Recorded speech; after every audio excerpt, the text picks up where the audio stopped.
تو سمجھے کہ علم کے بغیر بھی کرامت ہو سکتی ہے، وہ دعا ہے۔ لازم نہیں علم ہو تو کرامت ہو، دعا کی قبولیت ہی کرامت ہے، دعا کی قبولیت۔ آج علم والوں میں ہم کرامت ڈھونڈتے ہیں، کیا ہے؟ ارے کرامت تو دعا ہے، علم تو دعا کی قبولیت کے بارے میں بتائے گا، دعا کے درجات بتائے گا، دعا کی فضیلت بتائے گا، دعا کی تقسیم بتائے گا، یہ علم بتائے گا۔ مگر دعا تو اللہ قبول کرے گا نا، وہ علم نہیں بتائے گا کہ کس کی قبول کہاں کے لیے اللہ نے کر لی ہے۔ اس میں چار یقین رکھے، کیا کہ بہت سے لوگوں کی دعاؤں کا اجر انہیں دنیا ہی میں ہی دے دیا جاتا ہے، قبر میں نہیں دیا جائے گا،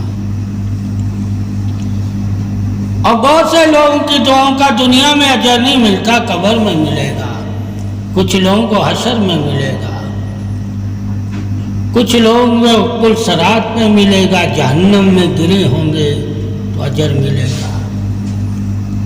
دعا نیکی ہے، کیا ہے؟ نیکی ہے۔ نیکی کا قبول ہونا دعا کے قبول ہونے کی دلیل ہے۔ جب اللہ تیری نیکی قبول کر لیتا ہے تو تیری دعا قبول ہو گئی، کیونکہ منافقوں کی دعائیں نہیں اللہ قبول کرتا، اس لیے کہ ان کی نیکیاں بھی نہیں قبول کرتا۔ تو منافق کتے سے بھی بدتر ہے، اللہ کتے کی بھی دعا سن لیتا ہے مگر منافق کی نہیں سنتا۔ یہ انسان کو علم ہونا چاہیے، اس لیے کہا منافق سے دعائیں نہ لینا، اللہ ان کی دعائیں ان کے منہ پہ مار دیتا ہے اور ان کے منہ کالے کر دے گا، جس طرح اللہ ان کی عبادت ان کے منہ پہ مار دیتا ہے اور ان کے منہ کالے کر دیتا ہے۔ ان کی عبادت دیکھتے بھی تم متاثر نہ ہونا، ان کی دعائیں سن کے بھی تم متاثر نہ ہونا، ٹھیک ہے؟ کیونکہ نہ اللہ ان کی عبادت قبول کرتا ہے نہ دعا قبول کرتا ہے۔ کیوں نہیں کرتا؟ کہا وہ علی اور اہل بیت سے بغض رکھتے ہیں، وجہ کیا ہے؟ اہل بیت اور مولا علی سے بغض۔ کلمہ وہ پڑھتے ہیں، قرآن وہ پڑھتے ہیں، نماز وہ پڑھتے ہیں، سب کچھ نیکی کرتے ہیں، مگر جن کے لیے اللہ تعالیٰ نے سب سے بڑھ کر انعام رکھے ہیں ان کی محبت نہیں اپناتے۔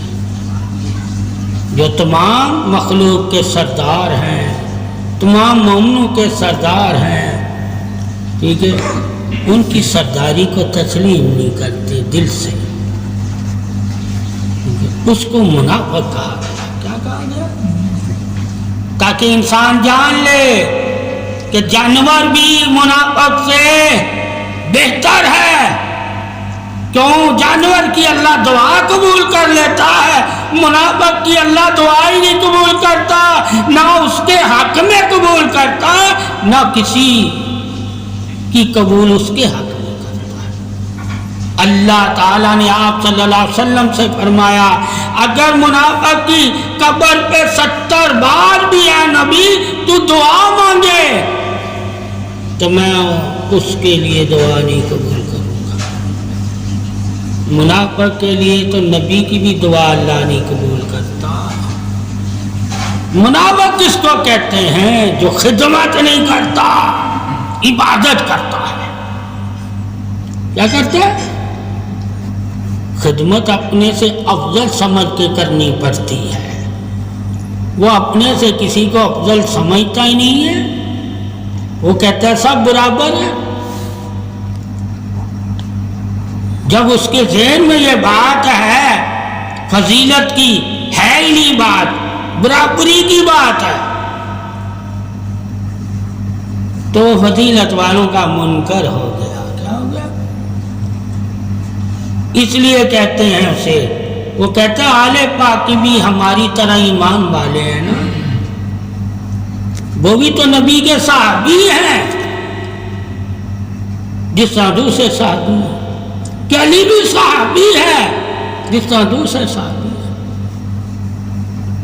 وہ صحابی زیادہ مانتا ہے کہ علی صحابی ہے، اس لیے وہ رضی اللہ تعالیٰ عنہ لگائے گا، عنہ لگائے گا. ٹھیک ہے؟ تو سمجھ لینا کہ اس نے آل پاک میں اس کو تسلیم نہیں کیا، اس نے ایمان کے درجے سے اسے دیکھا ہے، نبی کے جسم و جان کے درجے سے نہیں دیکھا. ٹھیک ہے؟ مومن آل پاک کو نبی کی جسم و جان کے درجے سے دیکھتا ہے، اور صحابہ اکرام کو ایمان کے درجے سے دیکھتا ہے. آپ صلی اللہ علیہ وسلم فرمایا یہ میرے جسم ہے، کیا ہے؟ میرا نفس ہے، یہ 5 میری جان ہے، میں ان کی جان ہوں. مگر صحابہ کو تو نہیں کہا نا یہ میرا نفس ہے. ٹھیک ہے؟ اب فضیلت تم نے دیکھنی کہ نبی نے کیا پنجتن پاک کے بارے میں اپنی تعریف کے ساتھ ان کی تعریف کی ہے یا صحابہ کی تعریف کے ساتھ ان کی تعریف کی ہے؟ آپ نے ہمیشہ آل پاک کی اپنی ذات کی تعریف کے ساتھ تعریف کی، صحابہ کے ساتھ صرف صحابہ کی تعریف کی، اور صحابہ کو کہا یہ تم میں سے افضل ہیں، یہ تم میں سے افضل ہیں. کیوں افضل ہیں؟ ٹھیک ہے؟ کہا یہ مجھ سے پیدا ہوئے ہیں. کیا ہوئے؟ پیدائش بھی دیکھنی ہے. کیا کون کس سے پیدا ہوا ہے؟ اللہ کہتا ہے پیدائش کے علم میں بھی میں نے ہدایت رکھی ہوئی ہے، اور قرآن کے علم میں بھی میں نے ہدایت رکھی ہوئی ہے. قرآن کے علم میں بھی ہدایت ہے، پیدائش کے علم میں بھی ہدایت ہے. اب پوچھا جائے قرآن بھی ہدایت کے لیے ہے، پیدائش بھی ہدایت کے لیے ہے. ٹھیک ہے؟ قرآن کے علم میں بھی موت کی خبریں ہیں، اور پیدائش کے علم میں بھی موت کی خبر ہے کہ ہر پیدا ہونے والے نے مرنا ہے، ہر پیدا ہونے والے. تو دونوں موت کا بھی ذکر ہے، دونوں میں پیدائش کا بھی ذکر ہے دونوں. یعنی انسان اگر خود سے بھی اپنی اصلاح کرنا چاہے تو موت اور زندگی اس کے لیے سب سے بڑی اصلاح ہے. اگر قرآن سے اصلاح کرنا چاہے تو قرآن بھی اس کے لیے سب سے بڑی اصلاح ہے. اللہ نے موت اور زندگی میں ہی تمام انعامات رکھے ہوئے ہیں، مرنے کے بعد کے انعامات اور زندگی کے انعامات. قرآن بھی مرنے کے بعد کے انعامات اور زندگی کے انعامات بتاتا ہے. تو قرآن کے ذریعے انعاماتوں کی خبر لے لے یا زندگی اور موت کے ذریعے انعاماتوں کی خبر لے لے، تجھے دونوں خبریں دیں گے. یعنی کہ ظاہر باطن مدد کا تو قائل ہو جائے گا، تیرا غیب کے اوپر ایمان ہو جائے گا جب پیدائش اور موت کو تم جان جاؤ گے. پیدائش بھی دعا ہے، موت بھی دعا ہے. دونوں ہی تمہارے لیے اللہ تعالیٰ کی طرف سے اللہ تعالیٰ سے دعا کا ثواب ہے. زندگی بھی مانگ کے ہی گزرتی ہے، مرنے کے بعد بھی مانگ کے ہی گزرتی ہے. یعنی کہ مرنے والا بھی دعاؤں کا طالب ہے اور زندہ رہنے والا بھی دعاؤں کا طالب ہے. ٹھیک ہے، یعنی کہ پیدا ہونے والے کو بھی دعا چاہیے اپنے درجات کو بڑھانے کے لیے، کامیابی کے لیے، اور جو مر گیا ہے قبر میں چلا گیا اسے بھی دعا چاہیے اپنے درجات کو بڑھانے کے لیے۔ دعا کے علاوہ دونوں کا کوئی نہیں ہے۔ وہ بھی دعا کا انتظار کرتا ہے جب پریشان ہوتا ہے کہ کوئی میرے لیے دعا کرے تاکہ میں اس پریشانی سے نجات پا سکوں، اور جو زندہ ہے وہ بھی پریشان جب ہوتا ہے تو دعا تلاش کرتا ہے کہ کوئی مجھے دعا والا ملے، میں اس کی دعا لے کر پریشانی سے نجات پا سکوں۔ پوچھا دونوں دعاؤں کے پیچھے بھاگتے ہیں، ایک ذہنی طور پہ بھاگتا ہے، جسمانی طور پہ نہیں بھاگتا، وہ قبر والا ہے، یعنی کہ گمانی طور پہ انتظار کرتا ہے، جسم اس کا تلاش میں نہیں نکلتا، تو اللہ نے اس کی حد باندھ دی۔ مگر ایک کا جسم تلاش میں نکلتا ہے، وہ زندہ انسان ہے، اس کو حکم ہے کہ دعا کی تلاش کر جیسا علم کی تلاش کرتا ہے، ٹھیک ہے۔ اب علم کی تلاش تو ہر انسان نے تجھے بتائی، اس لیے سب سے زیادہ لوگ علم کی تلاش میں چلے گئے اور دعا کی تلاش بھول گئے۔ دعا کو بھی تلاش کرنے کا حکم ہے، کیا ہے؟ جن سے دعا کروانی ہے ان کے اللہ نے تمہیں انعام بتا دیے، حال بتا دیے، شکلیں بتا دی، ٹھیک ہے، سب بتا دیا۔ ان کو تلاش کرنا اور ان سے دعا لینا، علم والوں کا بھی تجھے بتا دیا کہ ان کو تلاش کرنا اور ان سے علم لینا۔ دعا والوں کا بھی بتا دیا کہ یتیم کو تلاش کرنا، غریب مسکین کو تلاش کرنا، بھوکے کو تلاش کرنا، اللہ کے دوست کو تلاش کرنا، مخلص صالحین ذاکرین صابرین کو تلاش کرنا، ان سے دعا لینا۔ علم میں کہا ہے علم والوں کو تلاش کرنا، اس میں درجے اتنے نہیں بتائے، ٹھیک ہے۔ اس میں بتایا بھوکے سے بھی دعا لینا، کسی بھوکے کو تلاش کر کے اسے کھانا کھلا کر پھر اللہ کو راضی کر لینا، یہاں کا علم لے کر پھر عبادت کر کے اللہ کے راستے کو اپنا کر پھر تم اللہ کو راضی کرنا۔ وہاں ڈائریکٹ کہا، کیا کہا؟ دعا ڈائریکٹ اللہ کو راضی کرے گی۔ علم والا علم کے ذریعے اللہ کو راضی نہیں کر سکتا جب تک وہ عبادت کا ذریعہ نہ بنائے، مگر دعا والا ڈائریکٹ کر سکتا ہے، اس کیونکہ دعا اللہ کے ہاں جاتی ہے، بغیر دعا کے تم اپنی زندگی کو بدل نہیں سکتے۔ علم تمہیں اسی لیے دیا گیا ہے تاکہ تم اپنی زندگی کو بدلو۔ جب تجھے علم سے پتہ چل جائے گا کہ زندگی کو بدلنے کے لیے علم دیا اور زندگی بدلتی دعاؤں سے ہے تو ہم نے دعائیں بھی لینی ہیں، ٹھیک ہے۔ پھر تم علم کی حقیقت سے واقف ہو گئے جب تو دعائیں لینے لگ جائے گا، ٹھیک ہے۔ علم بغیر دعا کے تمہاری زندگی نہیں بدل سکتا، بغیر عبادت کے تمہاری زندگی نہیں بدل سکتا، ٹھیک ہے۔ تو پھر علم تمہیں کیا سکھائے گا؟ عبادت اور دعا۔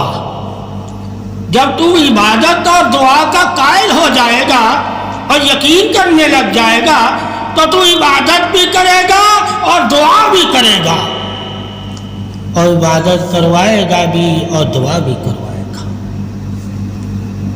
اس لیے عبادت ہی دعا ہے اور دعا ہی عبادت ہے.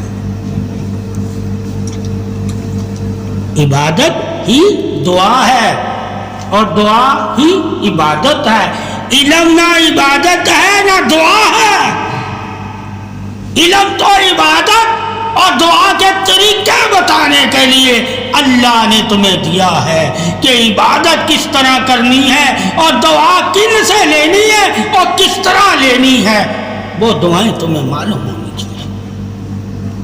علم تو خبر ہے بتانے کے لیے، دعا مقام ہے درجات بڑھانے کے لیے. عبادت کے ذریعے بھی اللہ تمہارے درجات بڑھاتا ہے اور دعاؤں کے ذریعے بھی اللہ تمہارے درجات بڑھاتا ہے. عبادت کے ذریعے بھی اللہ تجھے بخشتا ہے اور دعاؤں کے ذریعے بھی اللہ تجھے بخشتا ہے. عبادت کے ذریعے بھی اللہ تیرا مددگار ہے. ایاک نعبد و ایاک نستعین. اور دعاؤں کے ذریعے بھی اللہ تیرا مددگار ہے. ٹھیک ہے. اب ایک نے دعاؤں کے ذریعے اللہ سے مدد مانگی، ایک نے عبادت کے ذریعے اللہ سے مدد مانگی. کہا دونوں ہی تو دعا ہے، عبادت بھی تو دعا ہے. عبادت کیا ہے؟ دعا ہے اور دعا بھی دعا ہے. کیا ہے؟ دونوں ہی مددیں اللہ تعالیٰ کے ہاں قبول ہوتی ہیں. اللہ دعا کے ذریعے بھی تمہارا سہارا ہے، تمہارے لیے رحمت ہے، تمہارے لیے بخشش ہے، تمہارے لیے درجات ہے، تمہارے لیے آسرا ہے، تمہارے لیے راستہ ہے، تمہارے لیے آثار ہے، تمہارا نگہبان ہے. اور عبادت کے ذریعے بھی اللہ تیرا آسرا ہے، تیرا آثار ہے، تیرا نگہبان ہے، تیری بخشش ہے. کہا دونوں ہی لازم ہیں. کیا ہے؟ دونوں ہی لازم ہیں. اس لیے کہا عبادت کرنے والے کے لیے لازم ہے کہ وہ دوسروں کے لیے دعا کرے اور دوسروں کے لیے بھی لازم ہے وہ عبادت والے کے لیے بھی دعا کرے. ٹھیک ہے. تاکہ دونوں میں فخر صرف خدا ہو، خود پہ فخر نہ کرے. اس لیے انبیاء کرام خود پہ فخر نہیں کرتے تھے کیونکہ انہیں پتا تھا کہ ہماری دعا اللہ سنتا ہے، اس لیے وہ اللہ پہ ہی فخر کرتے تھے. ٹھیک ہے. دعا کرنے والا کبھی خود پہ فخر نہیں کرے گا. اسی طرح عبادت کرنے والا بھی کبھی خود پہ فخر نہیں کرے گا. تو اسے پتا ہے عبادت اور دعا قبول اللہ کرتا ہے. تو جب میرے پہ اللہ کے احسان ہیں، اس نے قبول کی، تو میں کیسے فخر کر سکتا ہوں؟ تو وہ دوسروں سے اپنے آپ کو افضل نہیں کہے گا، کیوں؟ اسے مانگنا آتا ہے. تو وہ کہے گا بھائی میں بھی مانگتا ہی ہوں، جس طرح میں مانگتا ہوں تو بھی مانگ. اللہ مانگنے والے کا دامن خالی نہیں رکھتا. اور اللہ کا قرآن اور نبی کی حدیث کہتی ہے کہ اللہ کے خزانوں میں کمی نہیں، وہ بے نیاز ہے. اور مانگنے والوں کو وہ خود آوازیں دیتا ہے کہ مجھ سے مانگو، مجھ سے مانگو، میں تمہیں دینے کے لیے تیار ہوں. اس لیے عبادت کرنے والا ہی اللہ سے مانگ رہا ہوتا ہے اور مانگنا ہی دعا ہے. کیا ہے؟ مانگنا ہی دعا ہے. دعاؤں کی فضیلت یہی ہے کہ تمہارے اندر عاجزی ہو، مخلص ہو جاؤ، مومن بن جاؤ، صالحین صدیقین ہو جاؤ، اولیاء ہو جاؤ، ذاکر ہو جاؤ، صابر ہو جاؤ. توکلت علی اللہ یعنی کہ اللہ پہ بھروسہ اس انسان کا ہوتا ہے جو دعا کرتا ہے. اور بھروسہ ہی تو دعا ہے. اگر اللہ پہ اسے بھروسہ ہی نہ ہوتا، وہ کبھی دعا نہ کرتا. تو توکل والے دعا والے ہوتے ہیں. توکل والے دعا والے ہوتے ہیں. تو بھروسہ ہی تو توکل ہے نا. جسے اللہ پہ بھروسہ ہوگا وہی تو اللہ سے مانگے گا نا کہ اللہ دینے والا ہے. مانگنے والے کا اللہ پر توکل ہونا چاہیے. جب وہ توکل تو اللہ ہوتا ہے یعنی کہ اللہ پہ بھروسہ کرنے والا ہوتا ہے تو وہ مانگنے میں شک نہیں کرتا. کوئی اطمینان کے ساتھ اللہ سے مانگے گا کہ اللہ مجھے خالی نہیں لٹائے گا. تو توکل بھی مانگنا ہی ہے. کیا ہے؟ عبادت بھی مانگنا ہی ہے. تو جب معلوم ہو جائے گا انسان کو کہ میری فطرت ہی مانگنے سے عظیم ہوتی ہے.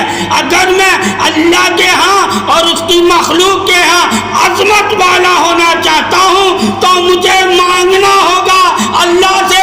جب اللہ مجھے دے گا میں دوسروں سے افضل ہو جاؤں گا. میں دوسروں سے افضل ہو جاؤں گا. اس لیے زندگی میں بھی مانگنے سے ہی فضیلت ہے اور مرنے کے بعد بھی جو مانگ رہا ہوتا ہے اسی کو فضیلت ہے. مگر زندگی میں تو خود سے اللہ سے مانگ سکتا ہے, یہ تجھے شرف ملا ہوا ہے, مگر مرنے کے بعد تو اللہ سے خود سے نہیں مانگ سکتا. تیرے لیے کوئی مانگے گا تو تیرا درجہ بڑھے گا. اس لیے وہ انتظار کرتا ہے کہ میری اولاد میرے رشتہ دار میرے لیے دعا کریں, میرے عزیز و اقارب میرے دوست احباب جب میرے لیے دعا کریں گے تو اللہ قبر میں میرا درجہ بلند کر دے گا. اگر عذاب ہے تو عذاب سے نجات دے دے گا. تو ثابت ہوا جو دعائیں قبر میں تیرے کام آ سکتی ہیں وہ زندگی میں بھی تیرے کام آ سکتی ہیں. تو زندگی کے لیے بھی دعائیں منگوایا اور مانگا کر, اور مرنے کے بعد والوں کی زندگی کے لیے بھی دعائیں مانگا اور منگوایا کر.